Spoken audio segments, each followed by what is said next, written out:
Hi everyone. तो अभी बज रहे रात के 9 और हम तीनों जा रहे हैं हनुमान मंदिर, क्योंकि सुबह से बहुत भीड़ थी तो इसलिए हम लोग जल्दी नहीं गए। और जाते जाते हमें मिला रोड खाली, जिससे हमें पता चल गया था कि अभी काफ़ी भीड़ कम हो गई होगी। तो हम लोग निकल गए थे और आप देख सकते हैं दूर से मंदिर को इतने अच्छे से सजा रखा था।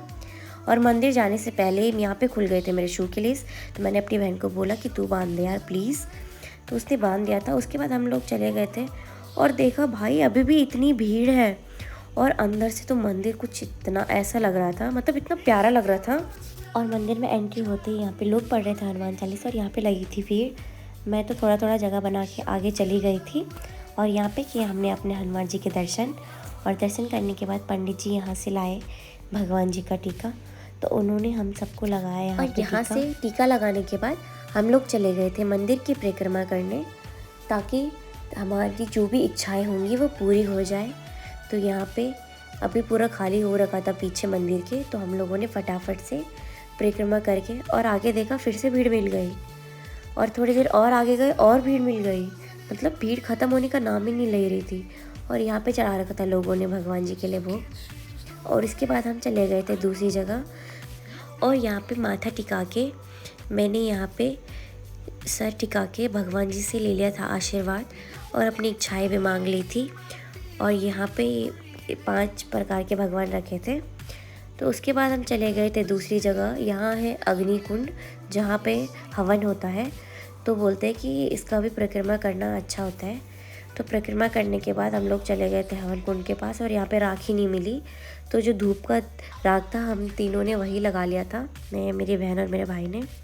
और फिर मैंने इसको बोला तू भी लगा ले, तू कहाँ भाग रही है। तो यहाँ से फटाफट से लगाने के बाद हम पहुँच गए थे अपने हनुमान जी के पास। और यहाँ पे फिर हम तीनों ने जलाई धूप। और भाई ये धूप ऐसे टेढ़ी मेढ़ी हो रही थी ना, मुझसे तो बनाई भी नहीं जा रही थी, इतना मोटा धूप बनाया था।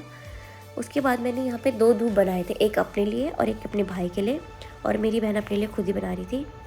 तो यहाँ पे धूप जलाने के बाद मैंने भगवान जी को दिखाया धूप, और यहाँ से आशीर्वाद लेने के बाद मैंने बोला हे भगवान, जो मांग रही हूँ बस वो दे देना। और उसके बाद हम यहाँ से भी निकल गए थे और मंदिर में इतना अच्छा लग रहा था ना आज, मतलब पूरा ऐसा सजा रखा था। फिर हम लोग आ गए थे भोग लेने, और यहाँ पे भोग लेने के बाद उन्होंने हमें श्रृंगार का सामान भी दिया और उन्होंने दिया यहाँ पे भगवान जी के कपड़े। और यहाँ पे मेरी बहन हो गई थी बहुत खुश कि हमको कपड़े मिल गए भगवान जी के। और यहाँ पे फिर भगवान जी के दर्शन करके हम लोग निकल गए थे घर के लिए, क्योंकि बहुत लेट हो गई थी। तो यहाँ पे प्रसाद मिल गया था और ये श्रृंगार का सामान था और भगवान जी की जो कपड़े थे वो मिल गए थे। और उसके बाद ये बैल देख रहे हो, इतना डर लग रहा था ना इनको देख के। और फिर हम लोगों ने सोचा कि अब जल्दी से घर चलते हैं, क्योंकि हमें 9:30 यहीं पे हो गए थे। तो उसके बाद हम लोग भगवान जी के साथ फ़ोटो खिंचा के बाय बाय करके हम लोग निकल गए थे घर के लिए।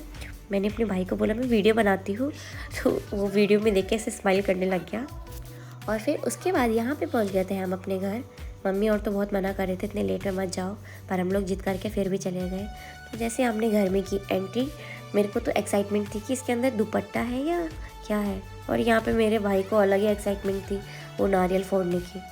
फिर यहाँ पे मैंने कपड़े निकाले तो यार ये तो हनुमान जी के कपड़े थे। मुझे लगा माता रानी की चुनरी होगी, तो मुझे ऐसा मिला था और ये मेरी बहन को मिला था, जो कि बहुत अच्छा लग रहा था। और यहाँ पे मैं मुखौटा पहन के कुछ कर रही थी, क्या कर रही थी पता नहीं। और यहाँ पे मैंने हमको हनुमान चालीसा, भगवान जी का श्रृंगार। तो गाइस अब मेरे व्लॉग की एंडिंग होती है यहीं पे, तो बाय बाय गाइस।